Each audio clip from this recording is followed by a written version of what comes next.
할렐루야. 6월 11일 토요일 원포인트 큐티 가운데 오신 여러분들을 주님 이름으로 사랑하고 축복합니다. 오늘 하나님께서 우리에게 주신 말씀은 시편 137편 1절에서 9절까지의 말씀입니다. 시편 137편 1절에서 9절까지의 말씀 다 같이 한 목소리로 합독하도록 하겠습니다. 우리가 바벨론의 여러 강변 거기에 앉아서 시온을 기억하며 울었도다. 그 중에 버드나무에 우리가 우리의 수금을 걸었나니 이는 우리를 사로잡은 자가 거기서 우리에게 노래를 청하며 우리를 황폐하게 한 자가 기쁨을 청하고 자기들을 위하여 시온의 노래 중 하나를 노래하라 함이로다. 우리가 이방 땅에서 어찌 여호와의 노래를 부를까? 예루살렘아, 내가 너를 잊을진대 내 오른손이 그의 제주를 잊을지로다. 내가 예루살렘을 기억하지 아니하거나 내가 가장 즐거워한 것보다 더 즐거워하지 아니할진대 내 혀가 내 입천장에 붙을지로다. 여호와여, 예루살렘이 멸망하던 날을 기억하시고 에돔 자손을 치소서. 그들의 말이 헐어버리라 헐어버리라 그 기초까지 헐어버리라 하였나이다. 멸망할 땅 바벨로나, 내가 우리에게 행한 대로 내게 갚는 자가 복이 있으리로다. 내 어린 것들을 바위에 맺히는 자는 복이 있으리로다. 아멘. 이 시간 포로 공동체의 눈물이란 제목으로 담임 목사님께서 말씀 전해주시겠습니다. 할렐루야. 네, 오늘 토요일입니다. 자, 여러분, 토요일 날은 항상 우리가 제가 가끔 워드 플레이를 해봅니다만 흙을 생각해 보시오. 흙토자 아닙니까? 내가 흙에서 왔다. 그러므로 몸은 땅으로 꺼지지만 영은 위로 올라가는데 재림 때 영과 육이 하나로 모아 영원한 나라에 들어갈 거예요. 몸도 관리하고 영혼도 관리하는데 우리가 중심을 보시는 하나님께 내일은 주님의 날이에요.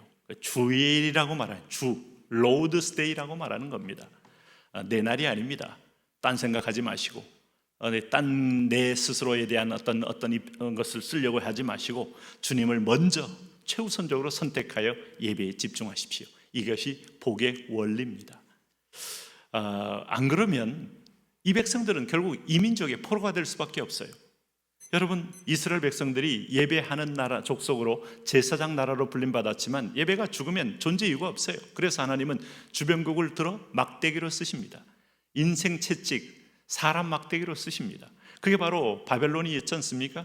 아시리아였지 않습니까? 페르시아였지 않습니까? 이렇게 쓰게 되면 포로로 잡혀가서 다 잃는 거예요. 내가 가진 시간, 내가 가진 재능, 내가 가진 모든 물질, 내가 가진 모든 가족들의 사랑하는 식구들 다 잃어버리는 거예요. 하나님께 드리는 걸 인색하다가 결국 우상을 숭배하다가 다 잃어버린 이 비극을 보면서 오늘 우리는 중요한 교훈을 배워야 합니다. 왜냐하면 여기 시편 137편은 바벨론 강가에서 울었던 옛날을 기억하며 하나님 앞에 그 눈물의 한순간을 지금 표현하고 있는 거예요. 그래서 어떤 분은 이 바벨론 포로 중에 이걸 썼을 것이다, 아니면 포로 이후에 썼을 것이다 하는데 1절을 보면 이런 표현이 있어요. 우리가 바벨론의 여러 강변 거기에 앉아서 시온을 기억하며 울었도다 라고 보니까 거기에 라고 하니까 여기가 아니고 거기 한 거 보니까 이미 바벨론 포로에 돌아온 분들이 이것을 기억하며 기록하지 않았나 생각합니다. 또 설상 그 자리에서 기록하기에는 너무나 고통스러운 세월을 보냈을 수도 있어요.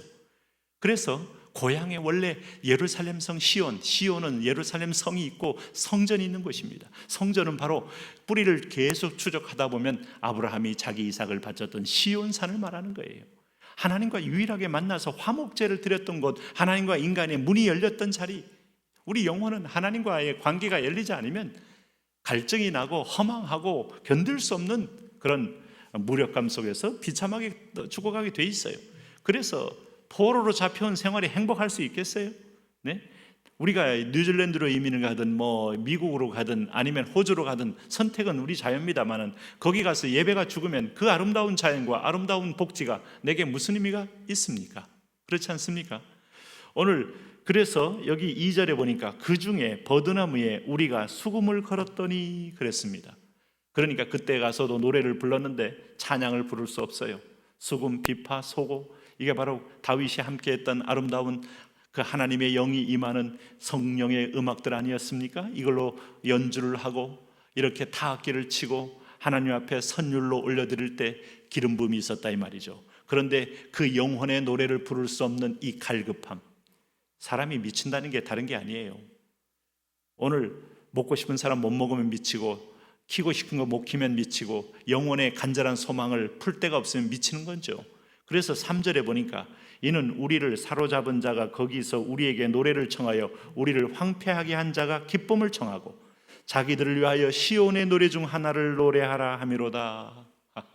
너희들 보니까 참 연주도 잘하고 노래도 잘하는데 우리를 위하여 즐겁게 잔치에 여민락 아니면 궁중음악처럼 좀 해다오 하는데, 이게 하나님을 찬양하는 노래를 가지고 이 왕을 찬양하고 귀족을 찬양하는 방식으로 했으니 얼마나 답답했겠습니까? 그래서 우리가 이방 땅에서 어찌 여호와의 노래를 부를까? 우리 7, 80년대인 것 같은데 한참 유행했던 그 보니엠의 노래 By the Rivers of Babylon 하는 노래 있어요. 그러면 젊은 애들이 그 뜻도 모르고 막 그 디스코텍에서 춤을 췄다는 얘기를 들었는데 저는 못 가봤습니다. 그렇게 춤출 내용이 아니에요. 오늘 이 시편 130편을 근거로 해서 눈물을 안고, 우리가 바벨론을 기억하면서 울었다는 거죠. 그래서 여기 5절에 보니까 예루살렘아 내가 너를 잊을진대 내 오른손이 그의 제지를 잊을지로다. 내가 예루살렘을 기억하지 아니하거나 내가 가장 즐거워하는 것보다 더 즐거워하지 아니할진대 내 혀가 입천장에 붙을지로다. 그랬어요.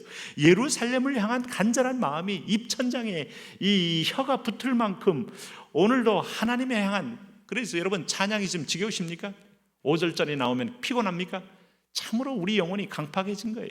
찬양할 때 영혼이 살고, 찬양할 때 여러분 모든 노래 중에 노래요. 오늘 인생의 희락 중에 희락, 하나님을 기뻐하는 입술의 열매, 찬미의 열매. 그래서 찬양이 떠나갈 때 얼마나 인간은 사막같이 마음이 편해지는지를 이들이 보여주잖아요. 바벨론 포로 있으면서 무슨 찬양을 했겠어요? 그랬을 때 그들이 여기 보면 1절에 여러 강변에서, 그러니까 강변마다 울었다는 거예요. 유브라데스 강변에서 울었고 그발 강가에서 울었고 을레 강가에서, 다니엘은 거기 거했거든요. 강가에서 울었고 백성들은 강을 보면서 이 강은 흘러 저 홍해 바다에 우리가 있는 저 지중해 안으로 흘러가서 내 고향까지 닿으려나 하는 마음을 가지고, 예전에 미워도 다시 한 번에 엄마 찾아 산만리라는 영화가 있는데 그게 바로 대만이 산만리예요. 대만과 우리나라가 그때는, 지금은 간단하게 하루 반나절이면 가지만은 그때야말로 배를 타고 간다면 3만리, 거기서 이 바다를 통하여 우리 고향 땅으로 닿으려나 하고 울었던 것과 똑같이 바벨론에 잡혀간 내 백성들이 울었다 이겁니다. 그러면서 그 우리를 이렇게 잡아간 이 원수들에 대한 간절한 복수의 고백들이 7절에서 9절에 나와요. 여호와여 예루살렘이 멸망하던 날을 기억하시고, 그랬습니다. 여러분, 예루살렘이 멸망하던 날 참 죄는 자기들이 져놓고 하나님께 국률로 오늘 그 은혜를 구합니다. 예루살렘 명말은 주전 722년경이 첫 번째 멸망이에요. 그러고 나서 하나님은 경고를 준 거예요. 바로 멸망시키지 않아요. 북이스라엘을 아시리아에게 멸망시키고 난 다음에 그 후로 한 130년이 지난 거죠. 주전 586년경에 비로소 남유다가 멸망당하는 겁니다. 그때까지 남유다의 예루살렘 성에 예배가 있었기 때문에 하나님이 지켜보다가 그것마저 죽으니까 바벨론에 의해서 586년경에, 그러니까 북이스라엘이 멸망한 지 130년 지난 후에 유다가 멸망되어서 바벨론으로 포로로 잡혀가는 거예요.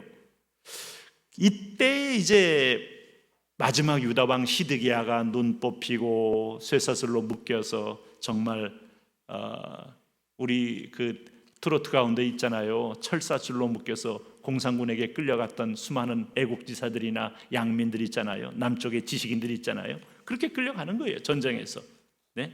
바벨로니아로. 그래서 여호와여 예루살렘이 멸망하던 날을 기억하시고 에돔 자손을 치소서. 그들의 말이 헐어버리라 그 기초까지 헐어버리라 하였나이다.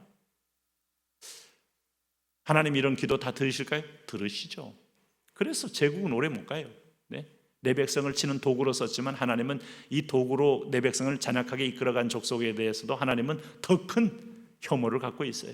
그래서 작은 나라였던 페르시아가 순식간에 바벨론을 친다는 것은, 이긴다는 건 더욱 상상이 안 돼요.